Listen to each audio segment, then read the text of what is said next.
Oh, you did? You gave them to the administration? Oh, I didn't know that. That's true. Maybe I get that. You wouldn't know.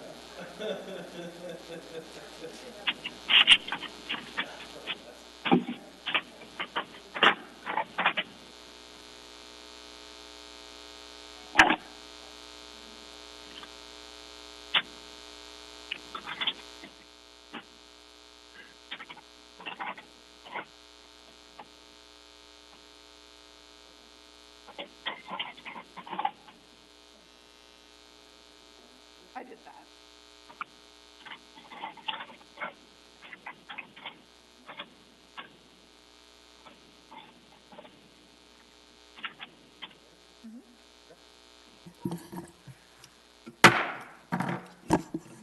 Call this meeting of the Anchorage Assembly to order.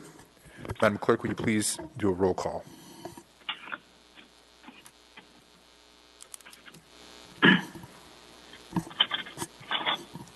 Yes, Mr. Chair. Mr. Weddleton. Here. Ms. Zalatel.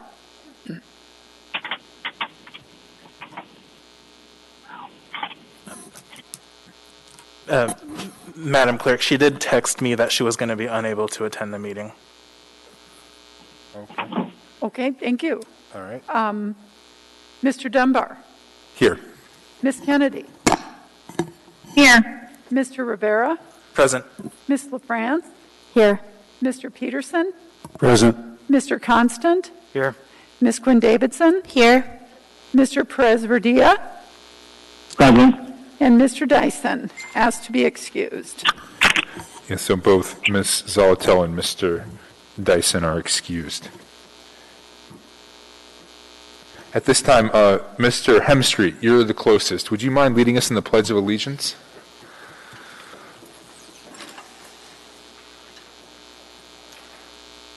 I pledge allegiance to the flag of the United States of America, to the republic for which it stands, one nation, under God, indivisible, with liberty and justice for all.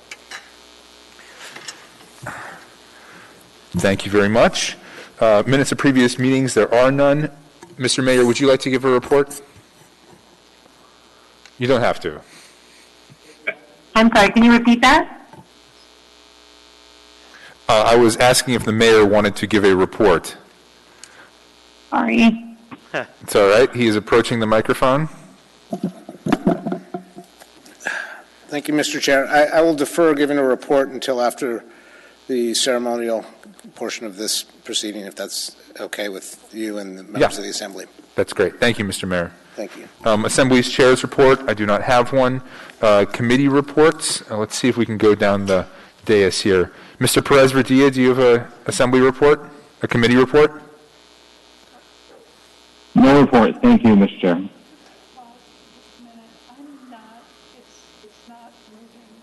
Okay. And I just got an email from somebody that says it's moved up. Okay, we're going to pause briefly and try to resolve some IT issues. Do we need,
Ms. Quinn-Davidson, do you have a report?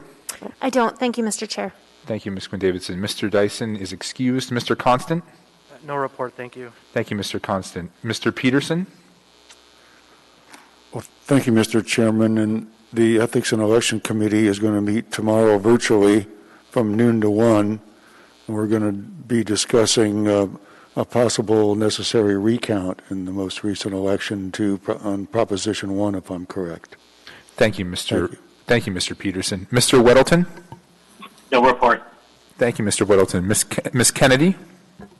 Thank you, Mr. Chair. No report.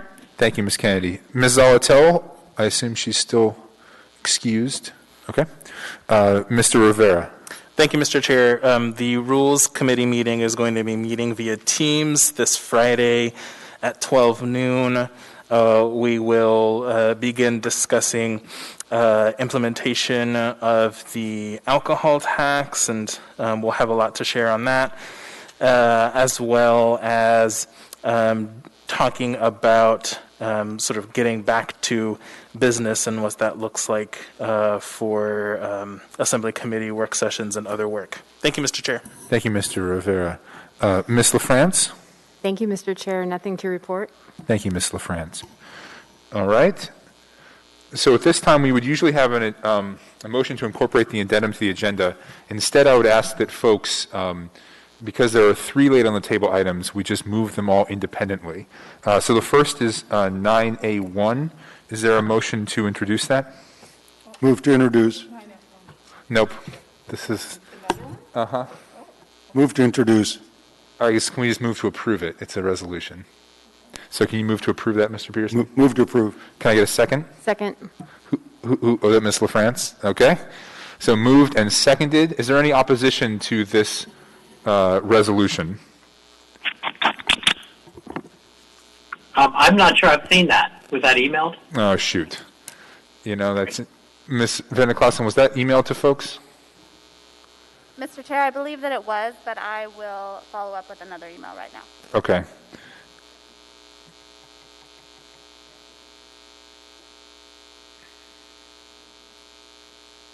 And Mr. Chair, this Yes. is Ms. Kennedy. Ms. Kennedy. Thank you, Mr. Chair. My question is, can you also read off exactly what the title of those are? Yes. Because I don't have an updated agenda. So thank you. Will do, Ms. Kennedy. Did you send that out, Ms. Venneklassen? Great. 9A1 is a resolution of the Anchorage Municipal Assembly recognizing and congratulating all of the election workers and officials and Barbara Jones, Municipal Clerk, and election administrators for a successful election in 2020 during the COVID-19 public health emergency. That's why Ms. Jones didn't know that we were laying it on the table.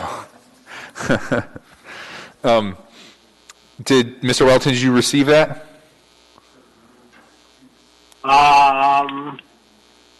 Well, I don't. What's that, Miss? I'm going to assume by the title that it's probably fine, but I don't see it here. I got 4:45 from Barbara, a variety of things related to the election, but is it in there? Mr. Chair, we were trying to be a little sneaky, and so I will send it out right now. We were trying to keep Barbara out of the loop on that one, so we'll get it out to Assembly members right now. Very Okay. sneaky. Okay.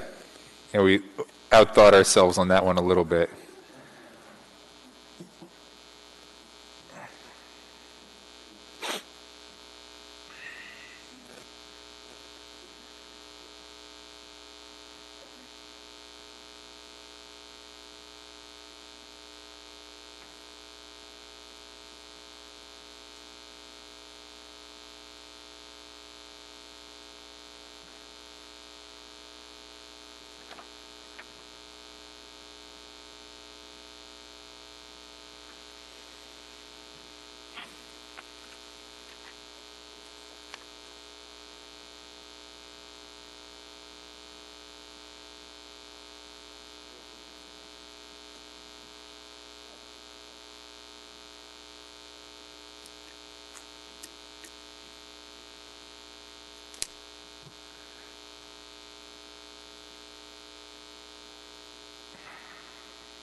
Weddleton here. I got it, and it looks tremendous. Thank you, Mr. Weddleton. So is there any opposition to this resolution? Okay. So with that, Mr. Peterson, would you please? Thank you, Mr. Chairman.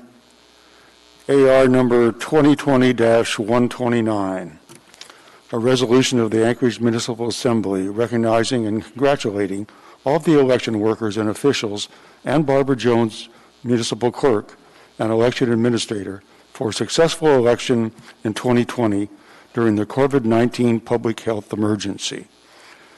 Whereas on March 12, 2020, Mayor Berkowitz declared a state of emergency in the municipality of Anchorage related to the threat of the novel coronavirus 2019, COVID-19, and it was extended by the Assembly that same day by AR 2020-85. And whereas April 7, 2020, the municipality of Anchorage was to hold its regularly scheduled election, and whereas pursuant to Anchorage Municipal Code Section 28.10.020, the municipal clerk, Ms. Barbara Jones, is to supervise all municipal elections. And whereas Ms. Jones acted promptly, early, and appropriately when the spread of the COVID-19 was just becoming a public health concern, to draft and propose AO 2020-33, providing authority in an emergency to close accessible vote centers and take other action to protect election workers, voters, the integrity of the election, and the individual right to voter franchise. And whereas the 2020 vote at home, vote by mail election was held as scheduled on April 7th, 2020, and was a remarkable success, with a non-mayoral record of 31.75% voters turning out to cast 71,382 ballots. In spite of frequently changing circumstances during the COVID-19 public health emergency, and was the envy of other jurisdictions scrambling to respond to the pandemic. And whereas the success of the 2020 vote at home, vote by mail election can be attributed to the leadership of Ms. Jones and the unwavering dedication of the election employees and commissioners and the visionary leaders who helped convert Anchorage to its vote at home, vote by mail election, including former Deputy Clerk Amanda Mosier. And finally, the Anchorage voters who embraced the convenience of vote at home, vote by mail, and cast their ballot even amid the COVID-19 public health emergency.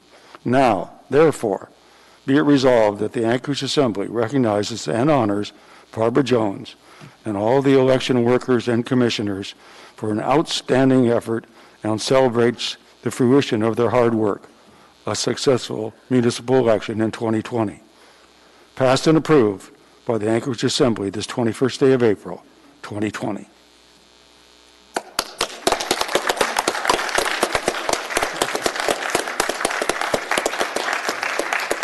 This is the presentation copy. Here, okay. Try to maintain social distancing. Do you have any words for us, Ms. Jones? Well, I'm afraid I might cry, so thank you very much. Thank you, Ms. Jones. Okay. Well, so now we have two other late on the table items, 9F1 and 9F2. So I guess I will read the titles and then we'll see if we have motions to introduce. Late on the table, item 9F1, a resolution of the Anchorage Assembly terminating Regulation Number 5 of Proclamation of Emergency Hunker Down Order aa0f, updated and reissued by the Mayor on April 14th, 2020. Are there any motions regarding this? Motion to postpone. I think the phone may have been first, and I think I recognize Ms. Kennedy, but Okay. I haven't got a second. So this is, I believe it was going to be set for public hearing as opposed to, I believe our other title had it being set for public hearing on the 28th. Is that correct? Weddleton, that's correct. And to the chair, I'd like to give the mayor an opportunity to speak on this.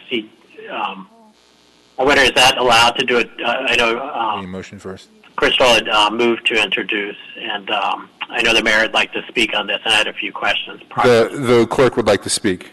Okay. She moved to approve, and I think she was first, but he moved to postpone. If she doesn't want to approve, then his motion has priority. Well, I'm not moving to postpone. I just want to give the mayor a chance to speak. Crystal's motion would be more properly moved to introduce. Is that correct? Because it's for public hearing. I don't know. It's up to you, Mr. Chair. Her motion was to approve it. You can't debate it or. But I can change that to introduce, because that was my intention. Oh, she just said she wanted to move to I can introduce. second Chris's motion for the purpose of discussion. Well, but she had the first motion on the floor. I'm not sure that's how it works. Is it a race in that way, Ms. Jones? Mr. Chair? Yes, go I was ahead. also trying to move or second at the same time. I don't know if it was audible. Okay. So we don't usually do late on the table items at this meeting, right? And this is why. But the late on the table item is set for public hearing on the 28th. Right, that is what the motion is, not move to approve tonight. If they get a motion, a second, and a third, it's not a debatable motion, and it's moved for public hearing on the 28th. And then we're done, and we move on tonight. But there wasn't a second, and I believe I got in there and made a motion to postpone. I think I think we should probably take a pause and check Robert's rules. Okay. Mr. Gates, would you like to, and Ms. Vogel, collaborate with Ms. Jones and see what the proper motions are, or what the proper order of the motions are? Yes, I would like that recess. Thank you. All right, we'll take a brief recess.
Thank you. Mr. Gates, you're in the queue.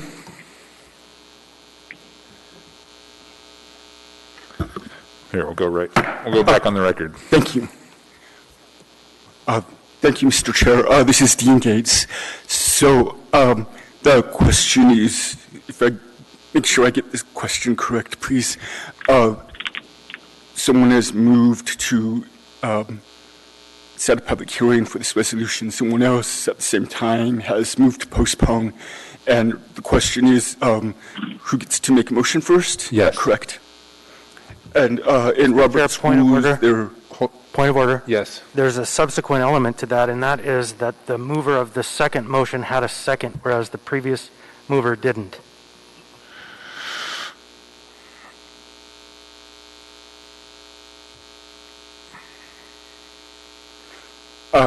Okay, so that's the second part about a second we can deal with next. The first part is about who made a motion first, then who gets to second that.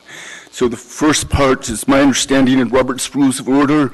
It does say that the mover of a motion is normally given the first opportunity to speak to the motion. And I would extrapolate that and say the proponent of legislation, resolution, or ordinance is given the first opportunity to make a motion related to what they've put on the agenda or submitted for the agenda. And that aside, I think that's also just fundamentally fair. The sponsors of something that they've submitted should be able to have the first opportunity to make a motion on it. That motion to postpone is always available next. It's a subsidiary motion to that if it goes that way.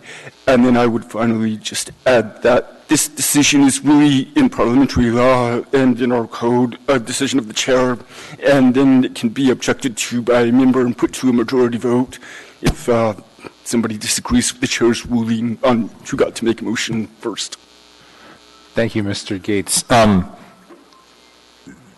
Okay, so using that idea, and the sponsors were Weddleton, LaFrance, and Kennedy. Ms. Kennedy made a motion, and I would give her the opportunity to make a motion and then see if there are any seconds or Mr. Chair, thirds. I would just ask to be in the queue immediately preceding Ms. Kennedy, as I was in the order of motions. You mean following Ms. Kennedy? Following Ms. Kennedy, I would like to be recognized immediately thereafter, before any other motions are laid on the table. Okay. Mr. Gates, if it is a motion to introduce and set for public hearing, and they get 3 people, a mover, a second, and a third, can you then make a motion to postpone, or is it already set?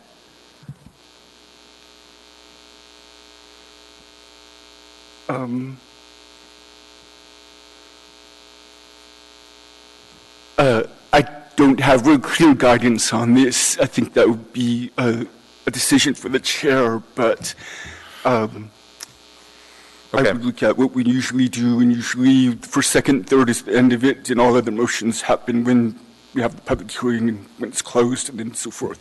But the clerk might have some historical knowledge, but generally I think this is mostly a decision of the chair.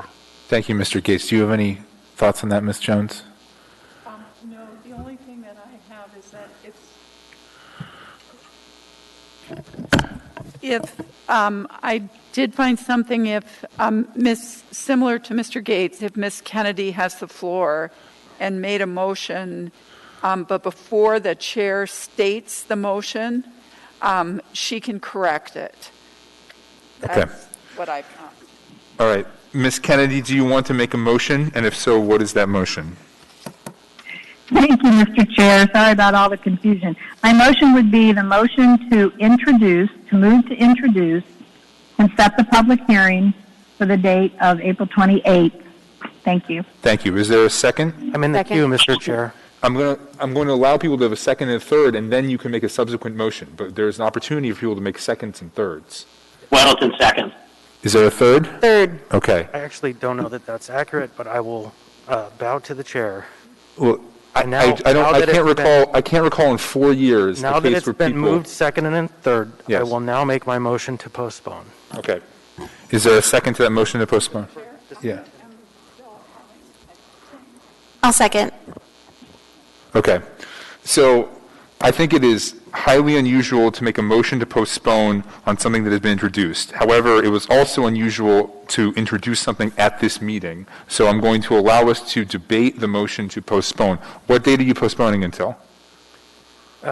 For introduction, it would be the meeting of May 5th, So you have a motion to postpone until May 5th. the public hearing. Yep. Well, you can't postpone the public hearing. You can postpone, well, okay, Introduction the introduction and, okay, you're postponing the introduction and the concomitant public hearing until May 5th. Yes. All right? Would anyone like to debate that motion? Yes. Please use the queue, and I have my phone here if people want to send me a text. And that was moved by Mr. Constant and seconded by Ms. Quinn Davidson. Mr. Constant, go ahead. Thank you. I don't have an opinion on the underlying resolution at this time. In fact, I don't think that I am well enough versed on the various proposals and the very swiftly moving tide that is underpinning what the movers have intended to do. Now, as we all know, a resolution can be moved at a regular meeting and heard at a regular meeting, but the intent here is to set a public hearing. Now, I understand from our council that a public hearing... She's in my office. I'm sorry, on the phone, could you please mute your phones? Please continue, Mr. Constant. That a public hearing that the Assembly sets for a resolution can be at any time, but that brings me to the objection, and that's a custom that this body has taken on, that we don't use this meeting for political purposes. And that's what has been done tonight. So until this code is clarified and made clear that this meeting isn't actually a regular meeting intended for the purposes of other business, or it is, we open the doors and we just make it a regular meeting. I think that this introduction is out of order, and it's really improper for us to be doing. Now, I do understand the imperative to address the economic fears and the economic pain that people are going through.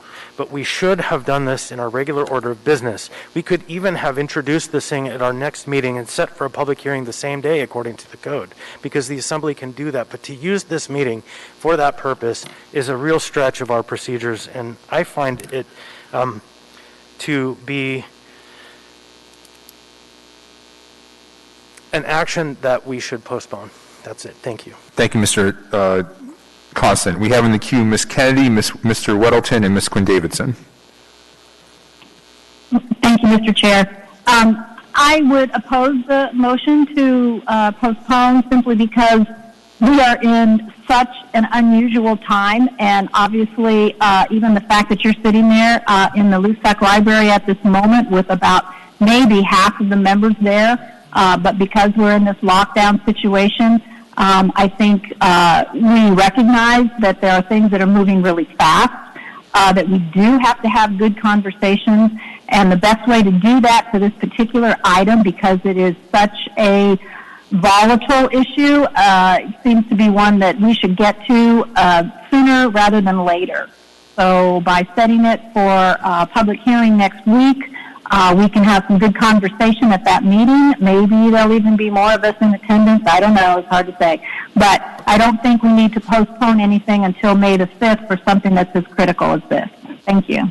Thank you, Ms. Kennedy. Mr. Weddleton?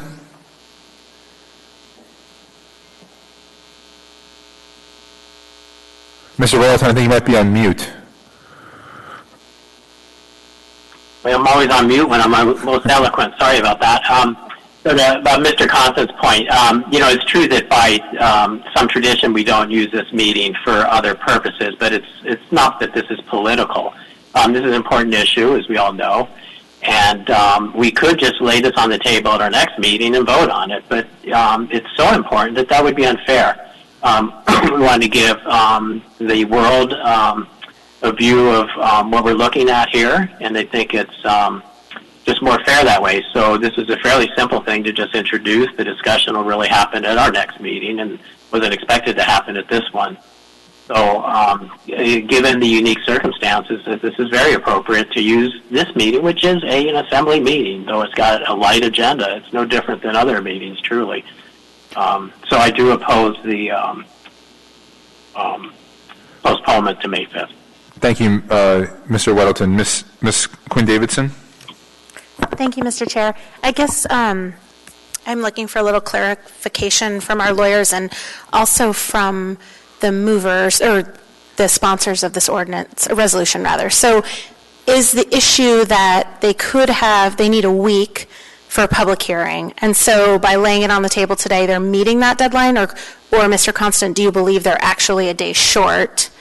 And is that part of the issue, or is it just that you think it's inappropriate to do it at this meeting? And then if the lawyers could weigh in as well, that would be helpful. I mean, they could have done this without a public hearing and just laid it on the table next Tuesday and voted on it, and I think we all benefit from having the public have a week to look at it. So I don't have a problem with it, but I want to understand what the various objections are.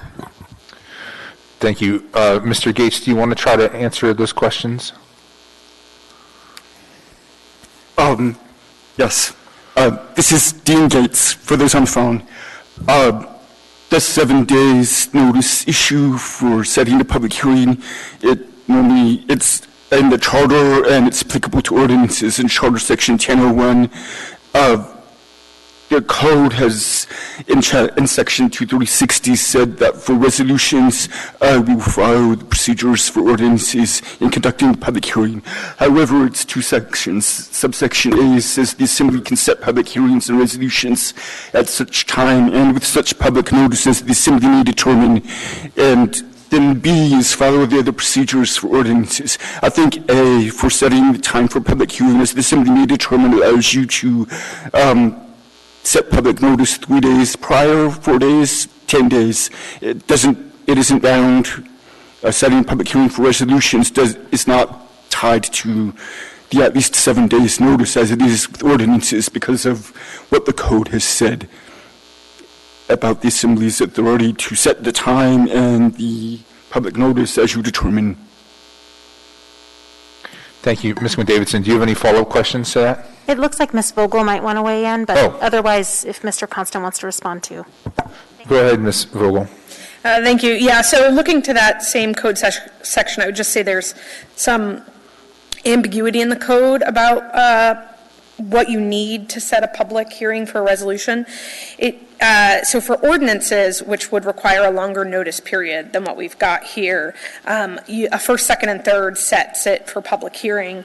This provision of code just says the Assembly may set public hearing on resolutions at such time and with such public notice as the Assembly may determine. So there's an ambiguity going on there where it's not clear that a first, second, and third is the Assembly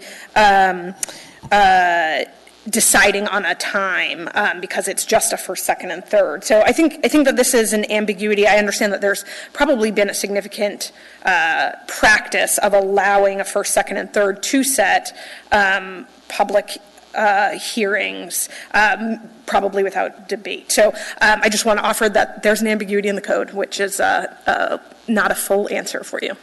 Thank you, Ms. Vogel. Mr. Constant, were you in the queue? I wasn't. She asked the question of me. I haven't put myself in the queue, but I'm prepared to answer. We're effectively relitigating a question that was asked and on the table at our last meeting. And so what we're attempting to do now is, in a short-changed effort, which we set out at June 5th, the mayor said at May 5th, we're attempting to again substitute our will into that question. And I think that these matters at this time are certainly best left in the hands of the administration. And if we're going to be introducing items at these meetings when we would normally just be having pretty much a kumbaya moment of maybe even cake, I think. Instead, we're now in the first phase of a debate of us asserting our will back into the question of what the public health demands are for our community. And it's, in my opinion, not proper, and I think we should postpone it until it is. Thank you, Mr. Constant. Ms. LaFrance? Thank you, Mr. Chair. I would just add that these are indeed unprecedented times, and we have limited tools as Assembly members. I wish they perhaps were not so blunt, but that is how it is, and I urge a vote against postponing. And I think there's still room for cake. My question for Mr. Gates or the clerk is, if we vote to postpone and we postpone the public hearing until May 5th, can the movers, if they wanted to, create a new resolution that they could lay on the table on the 28th without public hearing?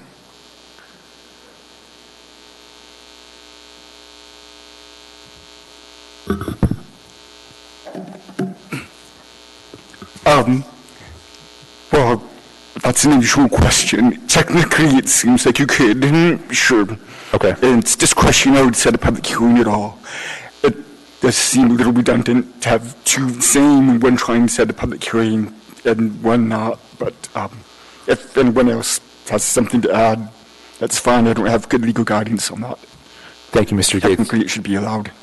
Mr. Mayor, would you like to speak to the motion to postpone? I think I would. You are all lovely people. And in the interests of comity, I think it's important for you to recognize that events might have superseded this entire discussion altogether. And I would recommend that in the future, before you engage in any of these kind of discussions, maybe people come directly to the administration and ask what's going on. So let me tell you what has happened that supersedes this particular event.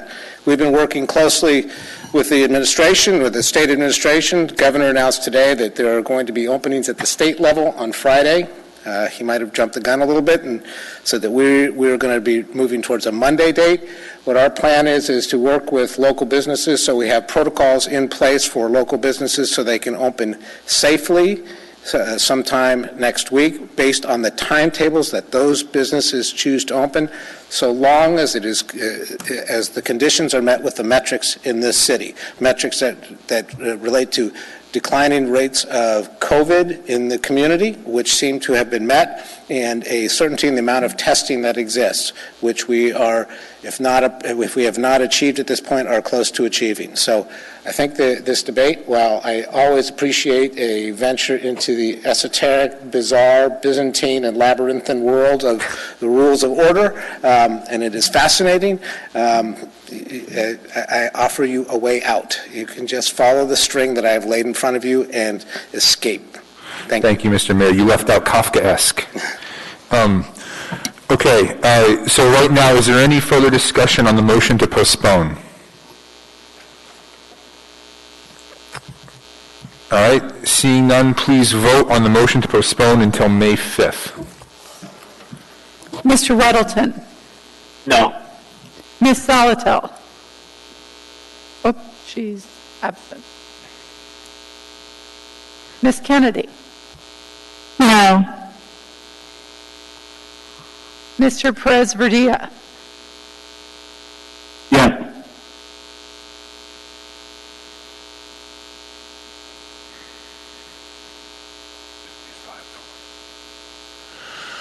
That motion fails 4-5. So now we had a motion to introduce. We haven't typically debated that motion.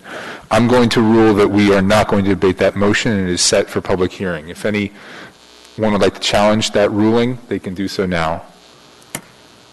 Okay, so this has been set for public hearing on the 28th of April. All right, so we have one other item that is potentially laid on the table. Item 9F2, an ordinance amending Anchorage Municipal Code sections 14.60.030 and 15.95.020 to enact a sunset date for the requirement to charge a fee for providing an alternative bag. Would anyone like to make a motion? Ms. Kennedy, it is your item. Thank you, Mr. Chair. And actually, I think I'd like to go ahead and move to introduce with public hearing for May the 5th. Okay. Moved. Is there a second or a third?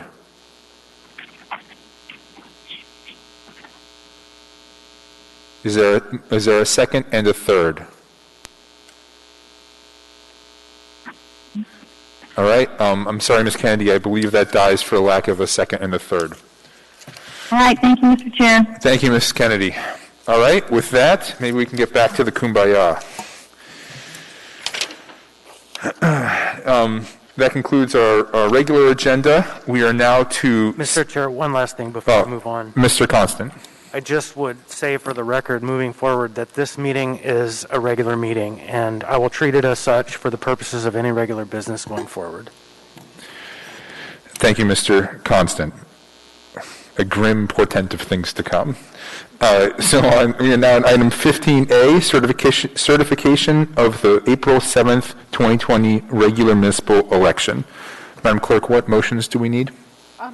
You would want a motion to certify would be fine, or a motion to approve.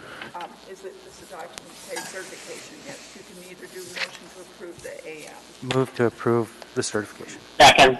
Moved by Mr. Constant, seconded by Mr. Weddleton. Does everyone have those documents in front of them? I don't believe I do, actually. Thank you.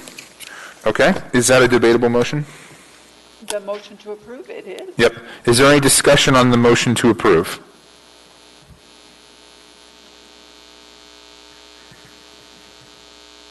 I'm going to wait for Ms. Quinn Davidson. Ms. LaFrance. Thank you, Mr. Chair. I have a question for Ms. Jones. And looking at the list of rejected envelopes and the reasons why, it looks like a big chunk, 413 ballot return envelope postmarked after Election Day. I was just curious because there were some folks, some of my constituents who thought that they could mail the ballot after the boxes were closed, after 8 p.m. And I don't know if you have any sense of like how late those were postmarked, if they were all postmarked like the next day. I mean, it seems like that might be an opportunity, at least for some of us maybe, to get the word out that, and I know it was out, that it needs to be postmarked that day. But I'm just wondering if you got a spate of them right after or if they just kind of trickled in. Thank you, Mr. Chair. Through the chair, the 413 were came on the 8th through the 17th, and there were probably the most of them came on the 8th, and then there were still large numbers. Even today, we probably got 50 that are postmarked after Election Day, even today. So one of the things that we're working on is trying to tell people to get their envelope hand canceled by a postal worker either the day before or on Election Day, because we have had anecdotal evidence from voters who have said, I dropped that off at 4 o'clock on Monday and it didn't get postmarked. So we're just trying to tell people to be sure to get that hand canceled by an election worker. One of the messages we did try to tell people was to vote as soon as you get that ballot. We did not know what was going to happen this election, and we really wanted people to get them in early. But that was disappointing for us that we couldn't count that large number of ballots as well. Thank you, Ms. Jones. Are there any other questions for Ms. Jones or discussion on this item? Mr. Constant. Thank you. I just would offer my thanks and also congratulations as well that this election did happen during a pandemic. You know, Anchorage hasn't seen one of those since 1954 and probably never during an election. And so it's much to the credit of the very hardworking members of the clerk, which we recognize you in the resolution, but just wanted to say it now as part of this record. Thank you, Ms. Jones. Thank you, Mr. Constant. Any other discussion on this motion? Yes. Oh, yeah. Please, Ms. Jones. Through the chair, and I would like to point out that there is an automatic recount that'll be required with this election based on the changes that the Assembly made to the code, earlier this year. There is less than 0.5% margin on Proposition 1, which was the life safety access roads. And we're going to tentatively do that recount on Thursday, the 23rd at 1:30 p.m. at the Election Center. If anyone would like to attend, if they could please email elections@muni.org. we'll have a limited number of people that can observe the recount. So, and then we'll be back to the assembly to certify the recount results. Thank you. Thank you, Ms. Jones. Any other questions or discussion? If not, please double check. Just one last thing. Yeah, Mr. Constant. So I'm looking at the numbers we just received, and I just would like to point out that there were some precincts that showed up with the high 60s, mid 60s, high 50% rate. And so just big credit to folks like Stuckagon Heights and in Sand Lake in some parts, in Westchester, Inlet View. So congratulations to everybody who decided to show up. Thank you, Mr. Constant. Okay, not seeing any other discussion. Please vote on this motion. Mr. Weddleton. Yes.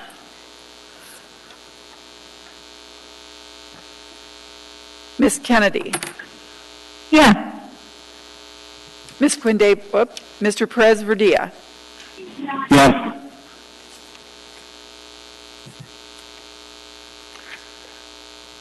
That motion passes 9-0. The election has been certified.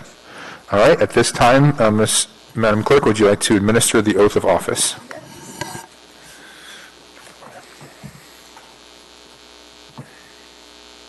So for the folks getting sworn in, if you want to join, be spread out, but here up front.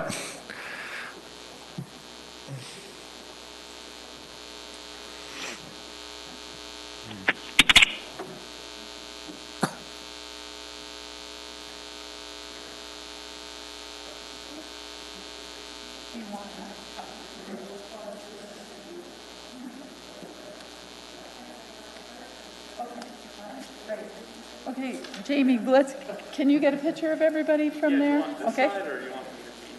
There, yeah, there. How's that? You guys want to scoot in just a little bit? Yeah. Yeah, that's good. Oh, good. Good spatial awareness, Mr. Constant. Okay. So this is, of course, repeat after me. And when I say your name, be sure to say your name. Okay? And then afterwards, you'll sign the oath. And there's 2 copies, so you can take one with you. All right? So raise your right hand and repeat after me. I, say your name, solemnly swear or affirm that I will uphold the Constitution of the United States, the Constitution of the State of Alaska, and the Charter of the Municipality of Anchorage, and that I will faithfully perform the duties of assembly member to the best of my ability. Congratulations.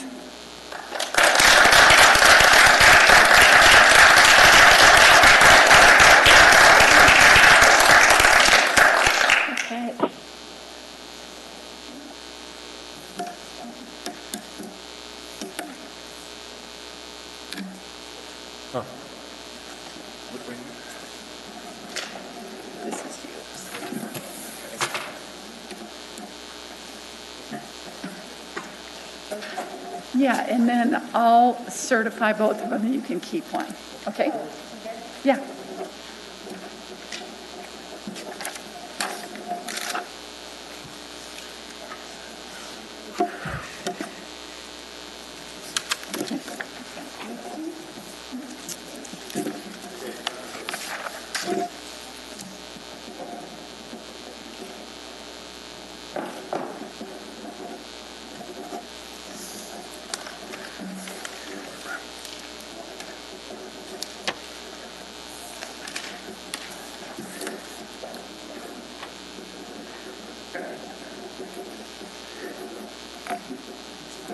You're welcome, Jamie. You probably shouldn't go too far.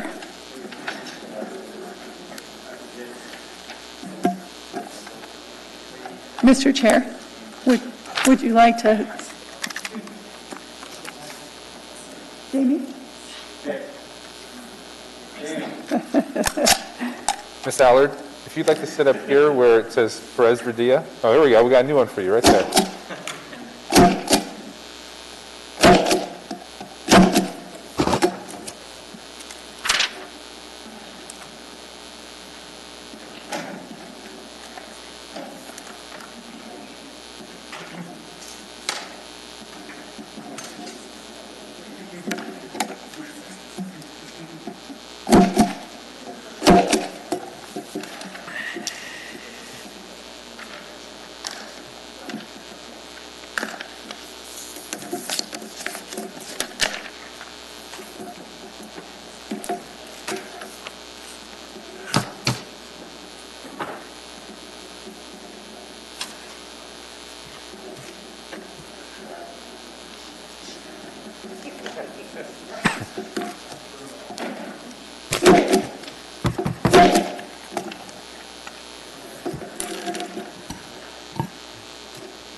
thought about that.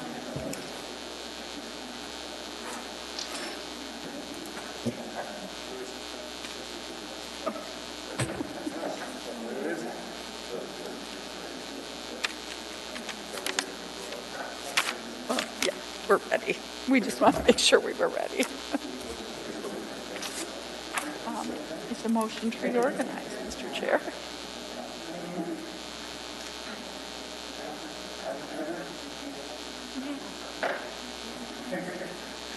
These are context.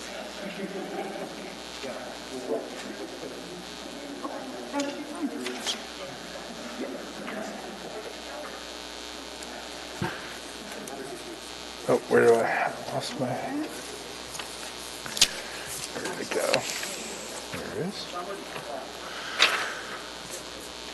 All right, we're now on item 15C, Assembly Reorganization. Is there a motion to reorganize? Moved by Mr. Peterson. Is there a second? Second. Okay. Mr. Perez-Verdillo. Thank you, Mr. Perez-Verdilla. So now we will turn the process over to the municipal clerk.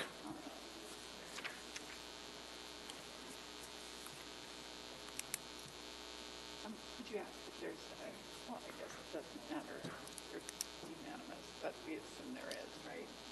Oh, yeah. Is there any opposition to that motion to reorganize? All right. Not hearing any opposition to the motion to reorganize, we will begin the process. Okay. Mr. Chair and Assembly members, we sent out a email to you earlier this week to explain the process that we were going to use, and Assembly Counsel Dean Gates and Deputy Clerk Jennifer Beneclausen and I developed this procedure since it's going to be a little bit different. But reorganization is specified in the code, and we've got some additional procedures that we're going to follow due to the COVID-19 emergency. And so what's going to happen is we need to take a roll of all of the members. The clerk shall then ask for nominations for the chair. After nominations close, a secret ballot shall be taken by the members attending in person, voting on the ballot form distributed by the clerk or the deputy clerk. For members participating telephonically, we'll give you an instruction when to disconnect from the meeting call-in number or when to mute your phone if you have a different number for us to call. And the deputy clerk will call on the clerk's office cell phone, will confirm the member's identity, and then we'll ask the member for their vote for chair. And then the clerk will take the phone and confirm the member's identity and ask the member for their vote for chair. When the clerk and deputy clerk confirm each member's vote for chair, we will write it on the blank ballot form that the members here in the chambers are voting on. And then we're going to add it to all the other ballot forms to be counted. And we'll tally the votes and we'll announce if a member got a majority. So to start, let's do roll call. And so the roll call is Mr. Weddleton. Here. Ms. Zolotel is absent. Mr. Dunbar. Here. Ms. Kennedy. Here. Mr. Rivera. Present. Ms. LaFrance. Here. Mr. Peterson. Present. Mr. Constant. Here. Ms. Quinn Davidson. Here. Mr. Perez-Verdilla. Here. And Mr. Dyson is absent. Pardon? Ms. Allard. Mr. Ms. Dyson Allard. is no longer on. Mr. I'm Dyson. sorry, Ms. Allard. I'm reading my list. Ms. Allard. Here. I am going to change this now and add her.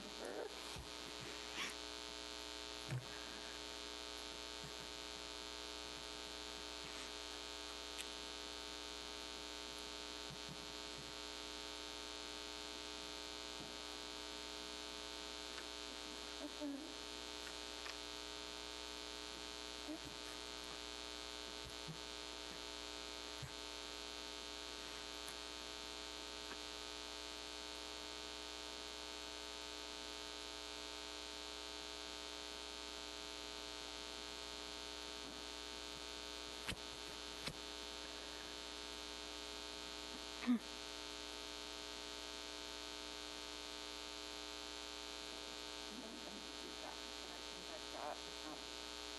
you see that? Yeah. Well, I've got her in these, and I saved it, but when I go to the roll call, let me, what you do. Let's just.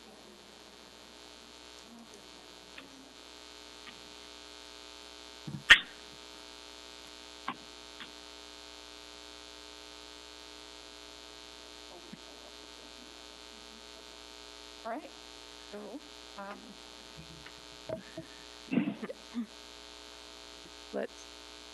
the floor is now open for nominees for chair. I would nominate Mr. Rivera for chair.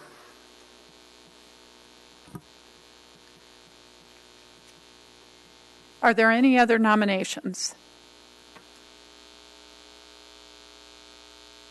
Hearing and seeing none, the nominations are closed, and the clerks will pass out the ballot forms.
Mr. Perez-Verdia, we're going to call you first, so could you please disconnect from the meeting phone, and we'll call you on that number and get your vote.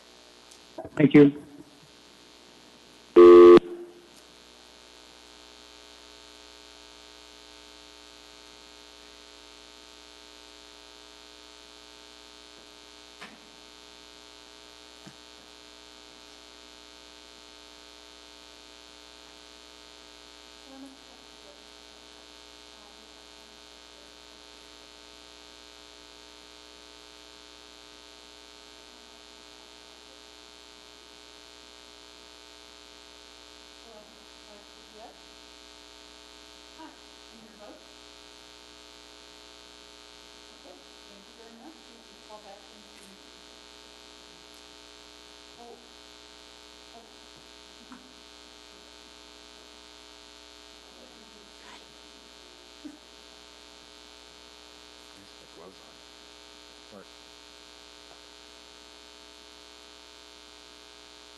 What's that? So, It's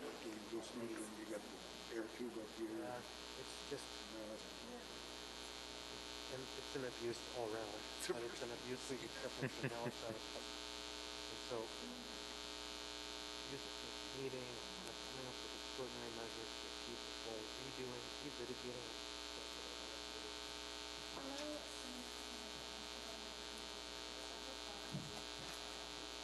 Except what we decided last week is to let the mayor run the ship for a little bit longer while navigating the goals of this very complex thing. And so what we intended to do is, again, insert our 12 or 11. I don't think so. I think he said they were starting to open on Friday. But 6 on him. we don't have to, Just, you know, we have our own powers. I almost know. We hunkered down before he did, and we Ordinance that allows closed us. restaurants before he did, and he can open stuff up, but we don't have to open it here. Oh, but see, But there's going to be a lot of people who say, well, the governor said we can open, so we can open. And then we'll have to scream the loudest, oh, unconstitutional. explain it.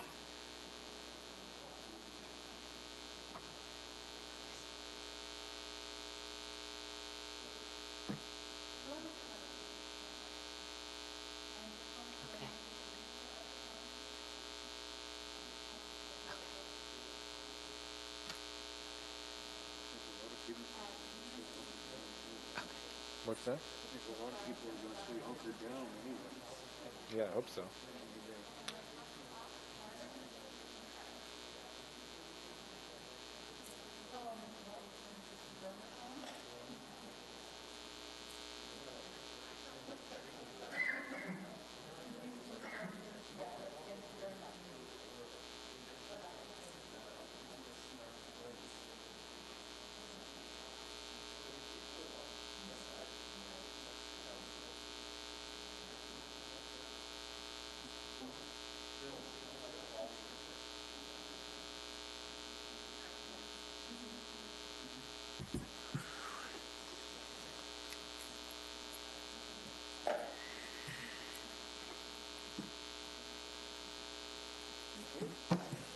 Oh.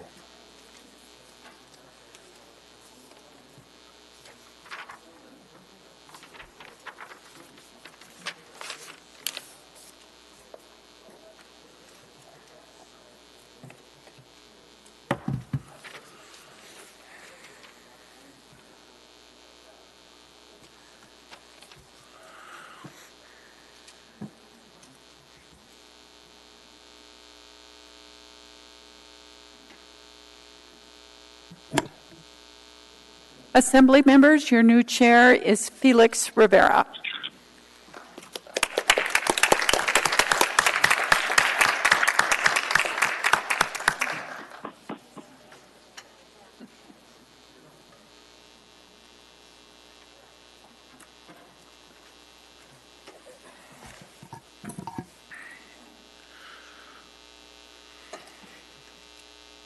What time?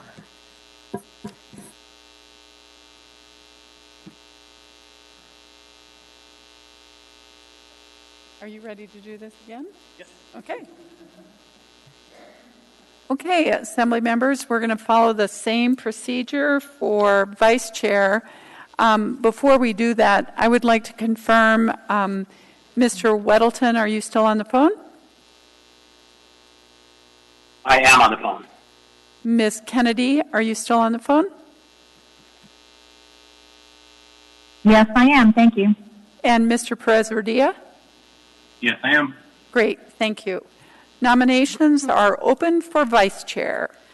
I nominate Ms. Quinn Davidson.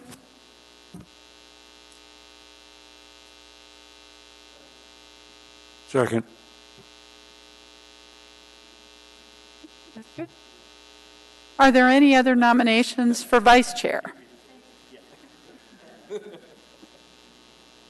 Okay, Assembly members, the clerks will distribute the ballots in the chambers, and we'll make the phone calls to the members on the phone.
ready, Jamie? What am I doing? Oh, We're voting for vice chair. wasn't there only one person? Yes, but you can vote for anyone that's eligible. Oh, okay.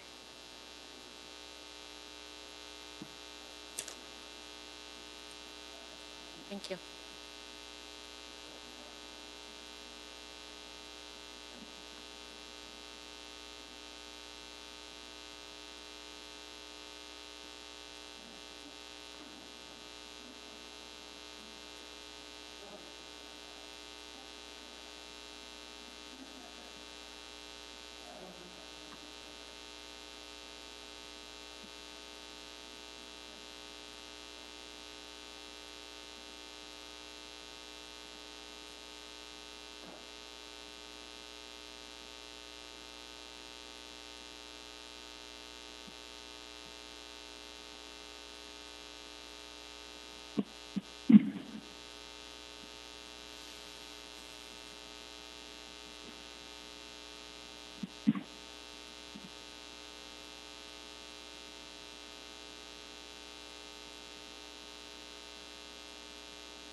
What's that?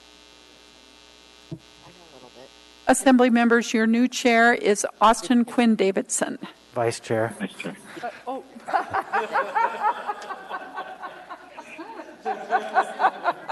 Chair. That was. Should I say that again? Assembly members, your new vice chair is Austin Quinn Davidson. There you go.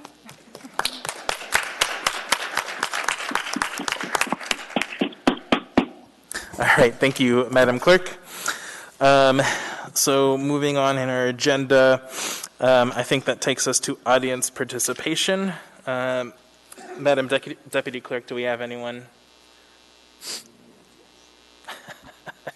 Yes, Mr. Chair, we have one person for audience participation, Mr. Eugene Carl Haberman. Thank you.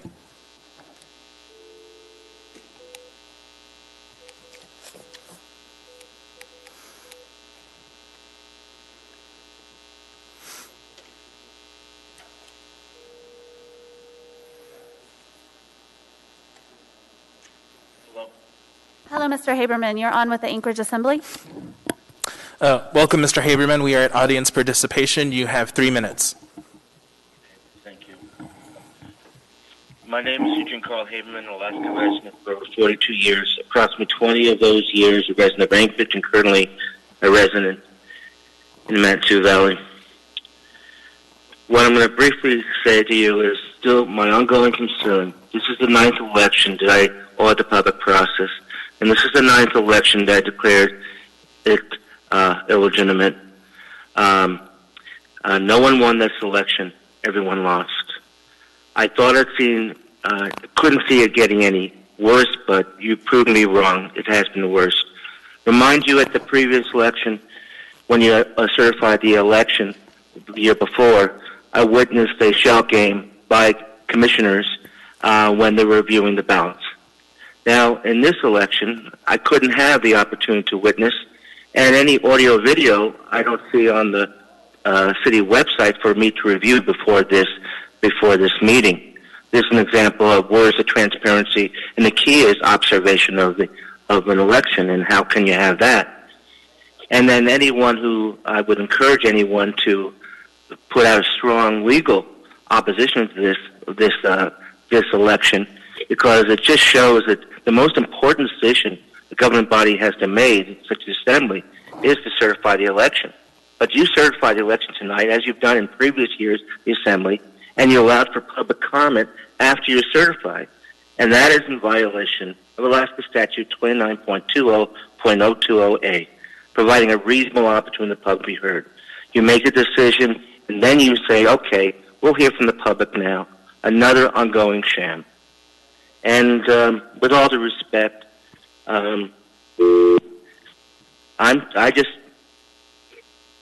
it's frustrating, but I'll remind you, the public out there, we're in a health emergency, world health emergency, and yes, you have to take certain steps to protect everyone, but you basically sideline the public to be able to see what's going on.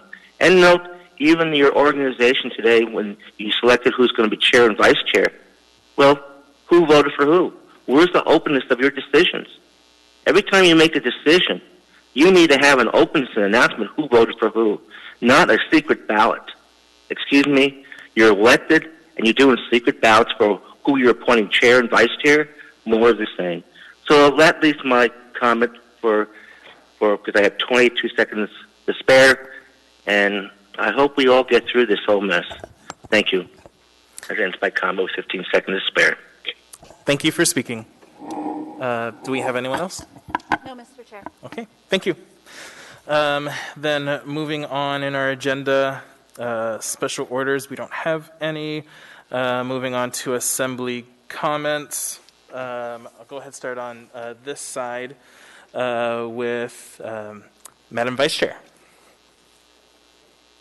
Or Ms. Allard? Oh, excuse me. Yeah, sorry. I'm used to only looking at this end. Ms. Allard. Okay. Madam Vice Chair. Thank you, Mr. Chair. Just want to welcome Ms. Allard. It's a fun group, and we're happy to have you here. And just say thanks to all my colleagues for all your great work. Thank you. Mr. Constant. Same. Welcome, Jamie, and I look forward to working with you, and it should be interesting. You'll see it's quite a complex and amazing community we live in. And to everyone else, congratulations, and look forward to the business. Thank you. Mr. Peterson. Thank you, Mr. Chairman, and congratulations, Ms. Allard. And you've got some big shoes to fill. We're going to be missing Mr. Dyson. It was great to work with him. We'll probably get a chance to talk about his career at a future date. But thank you and congratulations to all of the winners. Thank you. Mr. Dunbar. Thank you, Mr. Chair. So I would echo those comments. Welcome, Ms. Allard, and congratulations to my colleagues that have been reelected. I want to say briefly thank you to Mr. Weddleton for his help and support as vice chair during this really challenging time these last couple months. Also, thank you to the clerk staff, to Dean Gates, and all the other staffers who really stepped up during this pandemic. I think your performance was exemplary. Finally, I'd just like to note for the record that everything regarding the election that Mr. Haberman said was legally and factually inaccurate. Thank you. Thank you. Ms. LaFrance. Thank you, Mr. Chair. Welcome to Ms. Allard, and also to outgoing Chair Dunbar and Mr. Weddleton as well. Thank you for all that you've done during a really difficult and challenging time. And my thanks as well to Ms. Jones for all your hard work and the hard work of your team. And I am honored to be here and excited to work with all of you. Thank you, Mr. Chair. Thank you. Moving on to the phone, Mr. Weddleton. Oh, thanks. Welcome, Miss Allard. I hope to meet you someday. And I have to say, it was really enjoyed being vice chair for that appropriate amount of time. It was very interesting with all the stuff that were going on.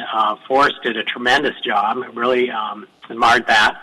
And the staff was just so quick and hardworking and versatile during these quick and very profound changes in the way we operate. It was just really a great opportunity for me to be there and really be mostly a bystander on that. So anyway, congratulations to the new chair. You did a great job before. Look forward to it again in Austin. Same to you. So thanks. Thank you. Ms. Kennedy.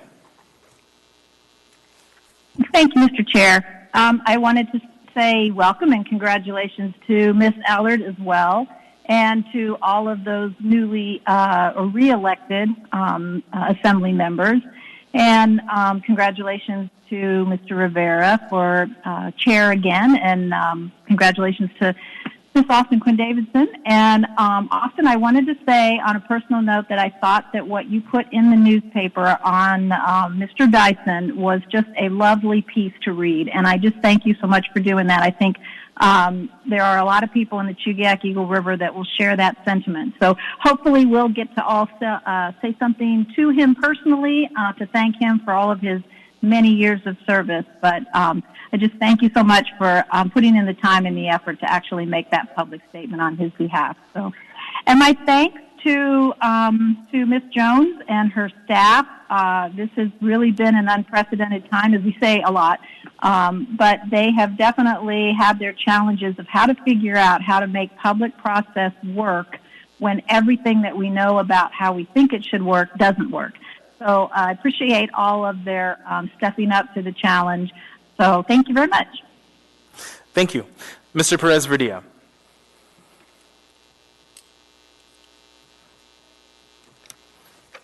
You might be on mute.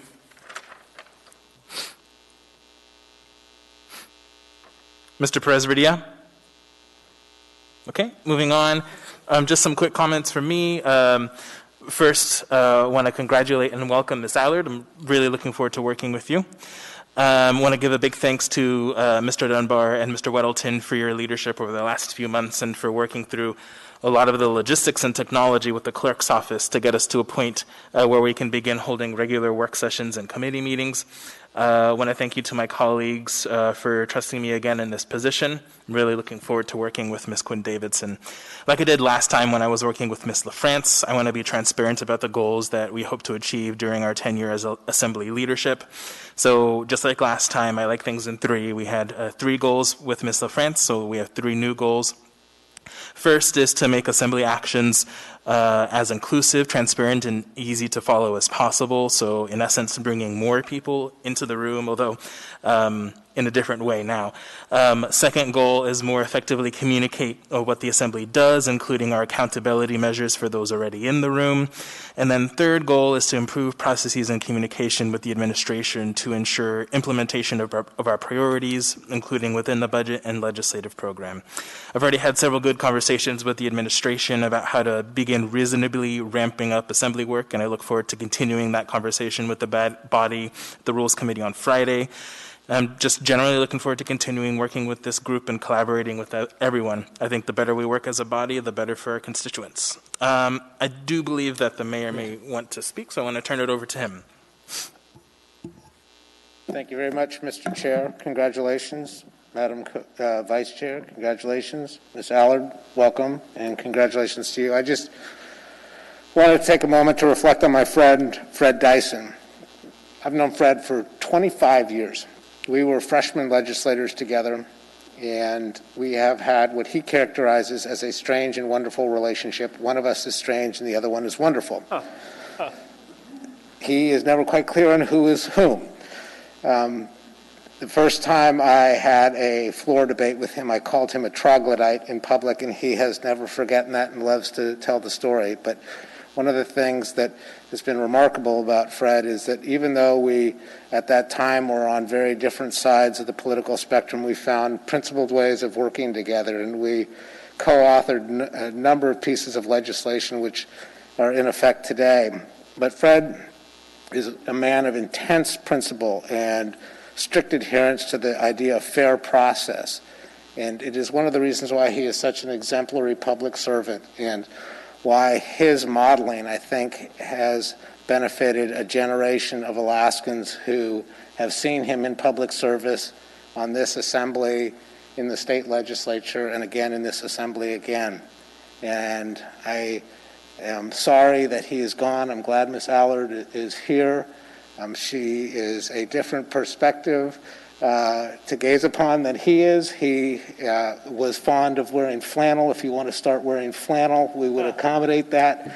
But Fred Dyson is one of a kind. He is a real Alaskan, and he is in my pantheon of great Alaskans. And I just wanted to thank this body for the welcome that you extended him and giving him the space to be Fred. Thank you. Thank you, Mr. Mayor. You didn't want to speak, Mr. Constant? I think I don't want to follow that. Okay. Unfortunately, I do want to follow that, but on a less serious topic. Perhaps more serious. I have 2 letters here that I want to encourage my colleagues who are present. Apologies, Mr. Weddleton, Ms. Kennedy, and Mr. Perez-Verdia. One is to our congressional delegation regarding some of the work that the Senate already did, but at least we can send this out to Representative Young. And then one is to members of the Anchorage caucus regarding some issues on rent, and particularly late fees for rent. We are preempted from taking any action on that. So I would encourage my colleagues, if they're so interested, to read these letters over and sign them. My intent is to try to get these out tonight. Okay, with that. Mr. Chair? Yes. Just since you went past Mr. Dyson, I would like to speak briefly to Mr. Dunbar's short term as chair. When that reorganization happened, he said one of his main goals was to slow the body down. And I hope he never says that ever again.